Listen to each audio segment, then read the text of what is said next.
Bienvenue au spot fulgurant. Alors, donc, nous nous retrouvons tous les mardis à 12h30 pour un thème différent chaque semaine. Et aujourd'hui, nous allons parler des personnes HPIE en entreprise.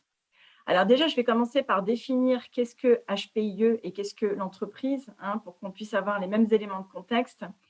Alors, peut-être que vous avez des doutes ou des questions par rapport à si vous faites partie de ce profil ou pas. C'est simplement un profil de fonctionnement différent.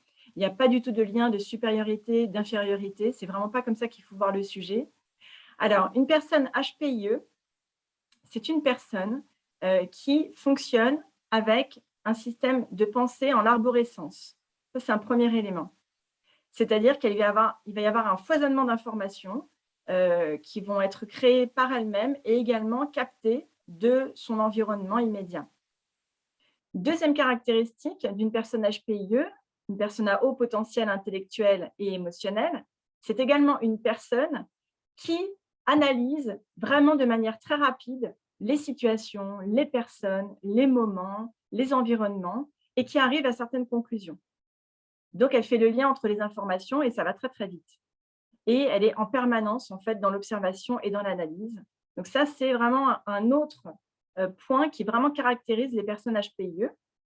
Et le dernier, ce sont des personnes qui ont des valeurs très fortes, notamment celles de l'intégrité, celles de la justice, celles de la vérité, l'authenticité, etc. Donc, ce sont des personnes qui vont avoir beaucoup d'exigences par rapport à ça. Et donc, bien entendu, qu'on soit HPIE ou pas, on a tout à fait des valeurs. Il n'y a pas d'ailleurs deux HPIE qui se ressemblent, puisque chacun a sa propre histoire, ses propres épreuves, sa propre personnalité, son caractère, et des tonalités différentes dans les intelligences que la personne a plus développées que la moyenne des personnes de son propre groupe. Alors ça, c'est un premier élément. Si jamais vous n'êtes pas sûr d'être HPIE, moi, je vous invite à faire le point avec un psychologue clinicien ou avec une association spécialisée dans la douance, de manière à ce que vous puissiez déjà partir d'un postulat établi. Tout le monde n'a pas fait de test, en l'occurrence le VICE-4. Ce n'est pas indispensable de le faire pour bien aller dans sa vie et pour avancer, mais certaines fois, c'est nécessaire quand même pour établir les choses, les ancrer et puis arrêter de se poser des questions tout le temps. Donc, je vous inviterai quand même, si vous avez des doutes, à contacter un professionnel, un psychologue clinicien ou une association spécialisée dans le domaine de la douance pour clarifier ça et à partir de là, établir un plan aussi de développement, puisque ça reste un point de départ, ce n'est pas une finalité d'avoir des résultats à un test. Ça reste un indicateur et pas autre chose. Alors, l'autre élément à définir, c'est l'entreprise. Donc, dans ce spot fulgurant, là, aujourd'hui, on va définir juste un contexte qui est celui de l'entreprise, c'est-à-dire une structure avec des employés, un système managérial. Et donc, le HPIE, en l'occurrence, il n'est pas fondateur de cette entreprise, ce n'est pas un entrepreneur, mais c'est vraiment un salarié, quel que soit son niveau, d'employé à dirigeant PDG.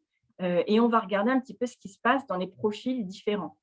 Alors, avant d'attaquer le sujet vraiment dans le concret, je voudrais juste te dire un mot sur qui je suis et qu'est-ce que l'Institut Fulgurance.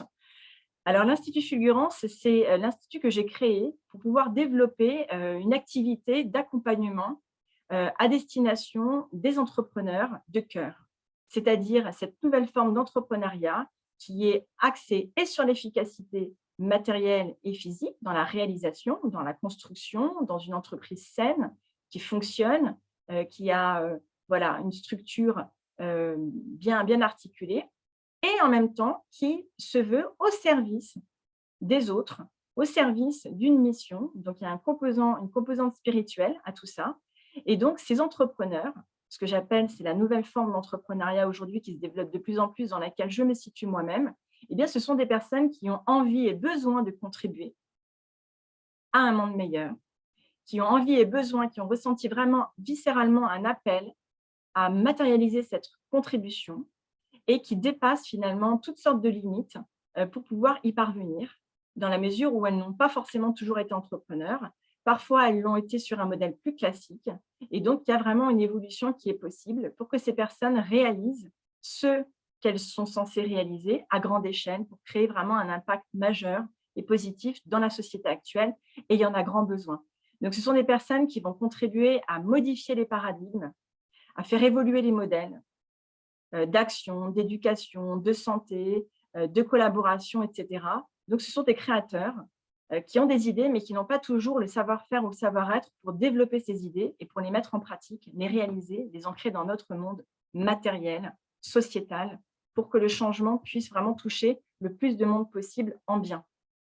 Voilà. Et moi, je suis Marilène Danino-Alonso, je suis donc entrepreneur, je suis également psychologue et coach certifié. Et j'accompagne ces entrepreneurs à la fois dans leur croissance personnelle comme accélérateur. J'emploie notamment l'accompagnement transformationnel en matière de coaching. Et également, j'accompagne ces personnes en stratégie, dans leur propre croissance et dans la matérialisation de leurs projets.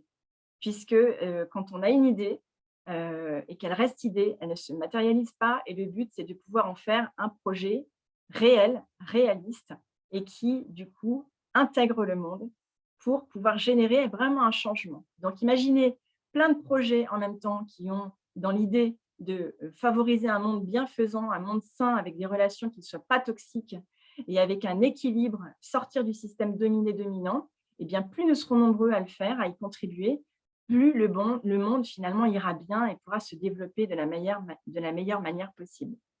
Hein, voilà. Alors, revenons au sujet d'aujourd'hui, HPE et entreprise.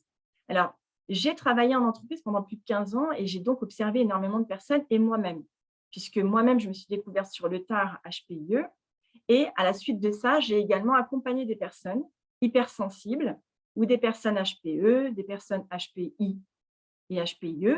Et donc, ça m'a permis également d'observer énormément le modèle de fonctionnement. Et donc, je vais pouvoir vous donner 3 profils types que j'ai pu observer, récurrents, que l'on retrouve dans le domaine de l'entreprise, avec du coup les questions qui vont bien. Hein. Alors, vous allez voir si vous êtes dans un des modèles et finalement, qu'est-ce que ce modèle vous propose, sachant qu'on est sur un point d'étape, simplement pour mettre en lumière finalement un système dans lequel vous vous trouvez, de manière à ce que vous puissiez passer à l'étape d'après et vraiment vous réaliser, vous épanouir. C'est le but de toute personne, d'être en santé dans tous les termes possibles. Alors, le premier modèle que j'ai observé, eh bien, ce sont des personnes qui sont en fait dans un poste, dans un emploi qui est vraiment en dessous de ce qu'elles seraient capables de faire. Donc, typiquement, ce sont des personnes qui sont sous-employées par rapport à leur capacité, à leurs compétences, leur capacité d'apprentissage. Alors, pourquoi? Eh bien, soit ce sont des personnes qui n'ont pas osé aller vers des postes plus élevés et qui se sont dit « ça, je vais vraiment savoir le faire, je le ferai bien et ça ira ». Vous voyez, donc leur ambition n'était pas carriériste, hein, c'est rarement le cas d'ailleurs chez les HPIE. Leur ambition, c'était plutôt de faire un bon travail et de pouvoir être prise à un emploi qu'elles savaient faire. Il arrive aussi que parmi ces personnes, elles n'aient pas eu l'occasion de faire des études. Ou alors, elles aient fait des études courtes, à défaut d'avoir pu faire des études longues, pour X raisons. Et à ce moment-là, elles vont se retrouver dans des emplois un peu embutés, alors qu'en soi, elles seraient capables de faire beaucoup plus. On va prendre un exemple typique, qui est celui d'une assistante, par exemple. Une assistante, il y a plein d'assistantes possibles. Il y a des assistantes qui vont être plutôt dans l'exécution, il y a des assistantes qui vont être plutôt dans la gestion, il y a des assistantes qui vont être vraiment des collaboratrices, presque comme des seconds. Donc, il y a vraiment déjà, au niveau de l'assistanat, vous voyez, des paramètres différents. Mais toujours est-il que dans une entreprise, il y a un emploi avec des prérogatives. Et du coup, on va attendre de vous de faire certaines activités pour certaines personnes dans un laps de temps, avec des horaires et avec des règles. Hein. Des règles qui vont du coup assujettir votre niveau d'autonomie, votre possibilité de prendre ou pas des décisions, de prendre ou pas des initiatives, et ainsi de suite. Donc, que se passe-t-il quand une personne analyse rapidement les situations, quand elle voit facilement ce qui est à faire, quand elle est autonome, déjà débrouillarde, et que finalement, elle peut apporter plus à la personne pour qui elle travaille, et la personne ne lui demande que de faire de l'exécution, hein, si on caricature un petit peu, on voit bien qu'il y a une difficulté de positionnement de la personne par rapport à ce qu'elle est capable de réaliser, en lien avec un emploi qui, lui, va lister un certain nombre de tâches et du coup, va limiter naturellement la réalisation de cette personne. Évidemment, ce qui peut changer, c'est le management avec lequel elle se trouve, avec la personne avec qui elle collabore, qui va lui laisser plus ou moins de marge de manœuvre, plus ou moins de possibilités d'initiative, etc. Mais à un moment donné, de toute façon, elle sera limitée par son propre emploi. Vous voyez? Donc là, typiquement, on est dans un profil sous-employé par rapport à ce que la personne serait capable réellement de faire, en fait, au travail notamment, puisque c'est quand même un lieu où on passe énormément de temps. Et donc, c'est un lieu où on est censé quand même pouvoir se développer, rester motivé, se sentir bien, avoir envie d'aller au travail, se sentir utile, contribuer. Autant de choses qui sont importantes pour une personne HPIE et qui reviennent régulièrement dans les difficultés que les personnes rencontrent ou dans leurs ambitions. C'est souvent ce spectre-là que l'on retrouve. Donc, à un moment donné, ça peut être très satisfaisant d'être dans un emploi, ça apporte aussi des bénéfices secondaires, on ne prend pas de risques, on fait bien son travail, on est bien, bien, comment dirais-je, apprécié, et cetera. Mais qu'est-ce qui va se passer? La personne va continuer à croître et à un moment donné, elle n'aura plus assez d'espace pour pouvoir s'épanouir, se développer et donc sa motivation risque de baisser, donc son niveau d'énergie et donc une perte de sens. Et ce sont aussi des personnes qui peuvent déclarer un burn-out parce qu'elles font un travail mécanique qui finalement ne les nourrit plus, hein. Il y a vraiment besoin justement de pouvoir répondre à notre nature profonde et ne pas être juste dans le fonctionnement. On n'est pas des robots, on n'est pas des androïdes, hein. Donc ça, c'est le premier profil. Donc vous voyez, pour faire le résumé, une personne qui est sous-employée par rapport au niveau réel de compétences qu'elle serait capable d'offrir à l'entreprise et qui est du coup au taquet de l'emploi qu'elle occupe, puisque naturellement, en tant qu'employée, elle ne pourra pas faire telle et telle chose parce que de toute façon, l'organisation l'en empêchera. Sauf si à un moment donné, elle est appelée sur une mission transverse en soutien ou parce qu'on voit son potentiel. Mais là, est-ce qu'elle sera reconnue pour ça? Est-ce que ça rentrera finalement dans son évaluation annuelle, dans les primes qu'elle aura, dans son évolution de carrière? Pas forcément. Donc, vous voyez, il y a des enjeux à la fois d'évolution professionnelle et à la fois de développement personnel. C'est vraiment important de le prendre en compte parce qu'on ne peut pas vivre bien en étant limité dans son épanouissement. C'est comme si vous demandiez à une fleur de grandir dans un espace réduit et du coup, elle va se tordre à un moment donné, elle va manquer d'air, d'oxygène et elle va se faner. D'accord? Donc ça, c'était le premier profil qui peut-être vous correspond. En tout cas, je suis certaine que vous avez des personnes dans votre entourage à qui ça vous a fait penser. Le deuxième profil. Alors là, donc, nous sommes dans un profil où la personne est dans une activité à peu près satisfaisante, qu'elle réalise bien, malgré certaines difficultés liées à l'organisation, voilà, des collaborations plus ou moins faciles, plus ou moins fluides, mais quand même, elle a un certain degré d'autonomie, elle a un certain niveau de responsabilité. On pourrait dire que c'est un niveau intermédiaire de quelqu'un qui est expert dans son sujet ou qui est cadre dans son sujet ou haute maîtrise. On va dire que voilà, c'est quelqu'un qui s'y retrouve parce qu'elle est dans un niveau intermédiaire. Donc, par rapport aux critères de réussite de la société, il y a quelque chose qui est satisfaisant. Mais en même temps, à un moment donné, elle va aussi avoir cet effet de butée, cet effet plafond de verre, cet effet, bon, et maintenant je fais quoi? J'ai fait le tour du poste. Ce sont des personnes, les HPIE, qui apprennent très vite. Donc, au bout de 6 mois, finalement, elles ont fait le tour du poste que d'autres personnes feraient peut-être en 2 ans, en 3 ans. Donc, dans une entreprise, généralement, on est censé rester dans un poste un certain temps. Moi, je travaillais dans le secteur industriel. La règle, c'était entre 3 et 5 ans, mais en général, c'était plutôt 4-5 ans.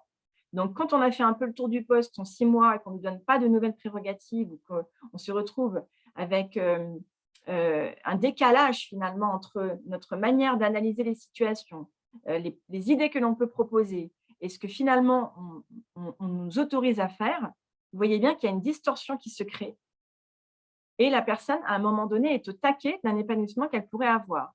Donc finalement, elle est bien au niveau de compétence à démontrer par rapport à un niveau d'emploi, par rapport aux activités qu'elle a, mais sa façon de penser l'amènerait à des postes plus stratégiques, managériaux, à responsabilité.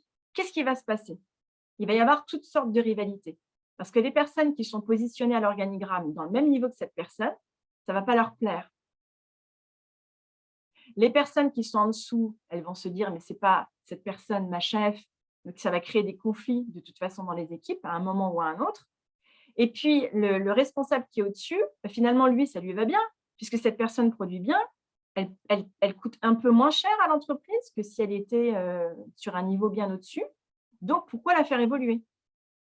Et donc là, il y a le phénomène du plafond de verre pour les femmes, et ça peut arriver aussi pour des hommes, c'est quand même plus fréquent pour les femmes, mais en tous les cas, ce phénomène de plafond de verre, il arrive vis-à-vis des personnes qui ne vont pas démontrer en fait une envie vraiment impérieuse de progresser d'un point de vue fonctionnel et de faire carrière quelque part. C'est un peu mal vu et pourtant, c'est tout à fait naturel d'évoluer tout au long d'une carrière. Mais ces personnes-là ont tendance à le voir d'un mauvais œil et donc elles ne vont pas se mettre en avant, elles ne vont pas mettre en valeur des compétences qu'elles ont, elles ne vont peut-être même pas oser postuler à des postes pour lesquels elles ont le profil, mais elles n'ont peut-être pas suffisamment d'expérience en années ou elles n'ont peut-être pas le bon diplôme. Et finalement, tout ça, ça crée des empêchements qui font qu'à un moment donné, il peut y avoir une forme de mal-être, en tout cas une insatisfaction. La personne commence à s'éteindre, à douter. Elle se sent un peu désillusionnée. Elle voit toutes sortes de déloyauté autour d'elle. Et quelque part, elle évolue pas, mais c'est aussi parce qu'elle ne participe pas à son évolution. Vous voyez, en termes d'exigence, en termes de stratégie aussi. En entreprise, finalement, elle n'a pas vraiment de stratégie. Donc, elle subit un peu la situation. Donc, à un moment donné, ce n'est pas un problème finalement, parce qu'elle fait bien son travail, on apprécie ce qu'elle fait. Au niveau interpersonnel, ce n'est pas toujours génial, mais ça va quand même. Mais à un moment donné, il y a vraiment une remise en question qui va se présenter. La personne va commencer à douter en fait de est-ce que c'est une situation qui est vraiment bonne pour moi? Finalement, je ne m'épanouis plus autant qu'au début. Je ne sais pas ce que je vais faire après parce que finalement, quelles sont les propositions de la suite? Et je tourne en rond, j'ai l'impression qu'il n'y a rien de nouveau. Et pourtant, les personnages PIE sont des personnes qui ont toujours besoin d'apprendre, qui ont besoin de se challenger, qui ont besoin d'avoir des projets, des défis et de réaliser des choses, de créer des choses, d'avoir un certain degré d'autonomie. Et donc, vous voyez bien que là, à un moment donné, elle n'a plus tout ça. Donc, l'enjeu à ce moment-là, c'est d'oser. D'oser demander, d'oser postuler, d'oser se former à nouveau, d'oser se reconvertir et des fois, peut-être même de reconsidérer est-ce que l'entreprise est une structure épanouissante par rapport à ma propre nature. Donc, les HPIE sont souvent des personnes indépendantes d'esprit. Ce sont souvent des personnes qui aiment finalement résoudre des situations complexes et qui sont toujours en train d'inventer, qui sont capables vraiment de remplir une page blanche. Et dans ce modèle d'entreprise, généralement, il y a des process, il y a des normes, il y a des règles, il y a des étages de décision. Et donc, finalement, ça rend les choses beaucoup plus compliquées. Là, pour le coup, on peut le dire de complexe à compliqué. Ça ralentit. Et ça peut être vraiment source de grande frustration parce que le HPIE va avoir peut-être d'autres alternatives, proposer d'autres formes de solutions, mais qui ne conviendront pas à ce modèle culturel. Voilà, donc le message pour ce deuxième groupe qui a une activité assez satisfaisante, mais qui à un moment donné ne devient plus suffisante, eh bien, c'est de pouvoir oser et de pouvoir sortir de cette frustration, d'utiliser cette énergie pour construire autre chose et vraiment passer à un autre niveau pour pouvoir avoir devant soi vraiment une zone d'expansion, une zone de réalisation personnelle. Et alors, le troisième profil, et on arrive au bout de la présentation, puisque le but du jeu, c'est de faire juste un quart d'heure pour après avoir l'échange. Eh bien, le troisième profil, ce sont des personnes qui sont dans des postes à responsabilité, manager intermédiaire, manager chef de service, en tous les cas, des personnes qui ont, ou même chef de projet. Voilà, donc ce n'est pas forcément des dirigeants, mais c'est quand même des personnes qui vont avoir à organiser des ressources, des personnes, des compétences de manière soit transverse, ou alors encore plus dans l'idéal, de manière aussi hiérarchique, parce que généralement, c'est quand même un facilitateur. Donc, ce sont des personnes qui ont une certaine autonomie, qui ont même des budgets qu'elles négocient en début d'année, par exemple, pour pouvoir mettre en place un certain nombre de réalisations. Et grosso modo, elles sont assez libres dans l'exercice de leurs fonctions au quotidien. Évidemment, elles ont quand même un référent. Même le PDG, il est dans ce modèle-là, puisqu'il aura toujours un référent qui sont les actionnaires. Il aura toujours aussi, par exemple, le corps social, les salariés qui seront aussi regardants de sa politique, de ses décisions. Et puis également les partenaires sociaux, les syndicats, qui ont également un rôle à jouer dans cette structure d'entreprise. Donc, de toutes les façons, il aura un peu des comptes à rendre à un moment donné, ce qui va limiter son autonomie, ce qui va lui demander un exercice en matière de prise de risque, pouvoir faire des choix, c'est-à-dire renoncer à certaines choses parce que le risque social, par exemple, serait trop important, ou parce que ça ne plairait pas aux actionnaires, ou parce que culturellement, ça serait trop en rupture et que finalement, l'évolution culturelle n'est pas assez flexible pour pouvoir accueillir un projet autant innovant. Hein. Donc, ce sont des personnes qui, à un moment donné, auront envie de proposer plus, de proposer mieux, de faire autrement, mais elles devront faire avec une organisation qui restera un peu maîtresse de la situation. Et puis aussi avec tout le reste des personnes qui sont rarement des personnes HPIE, puisque dans la proportion, on est sur une proportion de personnes uniquement hypersensibles, qui ont aussi un système en arborescence, mais là, on est plus sur les émotions, sur le ressenti, sur la relation. Là, c'est à peu près entre 20% et 40% de la population. Moi, je dis 40% parce qu'il y en a beaucoup plus qu'on croit et on ne peut pas chiffrer. Hein. Mais juste l'hypersensibilité. Tandis que les HPI, les HPIE, en fait, ont réduit énormément la proportion de la population. Hein. Donc, statistiquement parlant, on est sur un chiffre inférieur à 5%. Et des fois même inférieur à 3%. Et ça peut même encore descendre pour avoir les deux composantes, c'est-à-dire les cellules grises, cerveau gauche, avec vraiment le haut potentiel sur un certain nombre de compétences qui sont vraiment très au-dessus de la moyenne générale de la population de référence, et le E de émotionnel, donc HPI et HPE. Et là, ça veut dire aussi une personne qui va avoir une grande capacité d'analyse également intuitive, qui va avoir une compréhension de la situation totalement en dynamique, qui va rapidement voir quels sont les liens de cause à effet, qu'est-ce qui pourrait se produire, et donc du coup anticiper, être dans la prévoyance, et tout ça en moins de 2 secondes. Hein, donc c'est pour ça que j'ai appelé aussi mon Institut Fulgurance, parce que ça va très très vite. Et du coup, ça déconcerte aussi les autres, ça donne un peu une impression de pensée magique. Donc les HPIE, des fois, doutent d'elles-mêmes, c'est leur grand problème, hein, de vraiment renforcer, consolider leur auto-estime, parce que naturellement, il y a eu des réactions sociales tout au long de leur vie, il y a eu des rejets, des injustices, et donc ce sont des personnes qui ont du mal à prendre leur place. Hein. Donc on ne part pas tous de la même difficulté personnelle, mais il y a quand même des enjeux autour de occuper sa place, assumer qui on est, oser être soi, et pouvoir être dans un emploi qui nous correspond et qui ne trahit pas notre propre nature. Hein. Donc c'est le message que je voulais vous faire passer aujourd'hui, en vous parlant à la fois des HPIE et de l'entreprise, parce que je vois que de plus en plus, il y a des personnes qui sont un peu en perte d'élan, en perte de vitesse dans leur travail, qui ont énormément peur de l'entrepreneuriat. Pourtant, moi, je pense que l'entrepreneuriat, c'est notre avenir à tous. Je pense qu'on va vers une évolution de modèle où il y aura moins de salariat et où il y aura plus d'entrepreneuriat. Ça me paraît tout à fait naturel, mais ça signifie aussi qu'en termes d'état d'esprit, en termes de mindset, en termes d'évolution culturelle, il y a un travail à faire. Parce que travailler dans un modèle d'entreprise, il y a des règles, il y a des normes, il y a des habitudes, il y a un modèle de pensée qui est finalement beaucoup, beaucoup orienté sur la sécurité. Hein, le confort sécuritaire et à certains moments même la survivance. Hein. Tandis que dans l'entrepreneuriat, oui, il y a de l'aventure, du coup, il y a du risque, mais il y a surtout vraiment un critère important majeur versus sécurité chez l'entrepreneur, c'est la liberté. La liberté d'être, la liberté de penser, la liberté de créer, de construire, d'élaborer des choses en fonction de ses valeurs et d'amener tout ça au monde.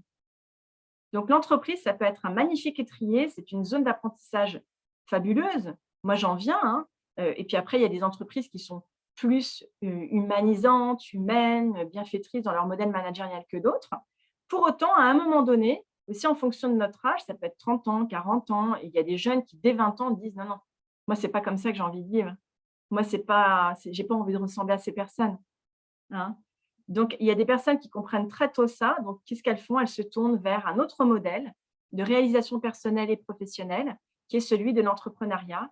Et bien souvent, il y a des ponts qui se font chez les personnes HPIE qui quittent le salariat et qui, finalement, voilà, s'épanouissent dans un autre contexte qui correspond beaucoup mieux à leur façon d'être, à leur talent et à ce qu'elles ont à apporter de meilleur, en fait, hein, à la société, au monde. Et naturellement, quand on imagine une personne heureuse, eh bien, elle va transmettre cette joie, cette facilité, cette confiance dans toutes ses relations, dans son couple, dans sa famille, avec les personnes avec qui elle travaille et donc avec la société et tout ça, ça grandit, hein. Donc c'est un petit peu c'est vraiment l'idée de passer en fait d'un système qui était intéressant à un moment donné, qui est devenu quand même assez, contraignant, voire mortifère pour certaines personnes et de pouvoir s'autoriser à un moment donné à se dire: «Bah, finalement, moi j'existe dans l'absolu, je ne suis pas qu'un emploi et je peux m'épanouir différemment» et pourquoi pas envisager l'entrepreneuriat, même intr il y a l'intrapreneuriat, hein, donc c'est devenir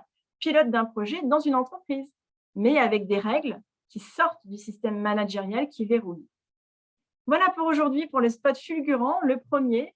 Donc, je vous invite pour le suivant, hein, donc la prochaine fois, on abordera un nouveau thème qui sera aussi dynamique que celui-là et on va enchaîner sur la partie, questions-réponses de manière à ce que je puisse répondre directement à, ce qui vous préoccupe et puis à ce que ça a fait émerger dans vos pensées, sur ce contenu que je vous ai livré aujourd'hui. À très bientôt.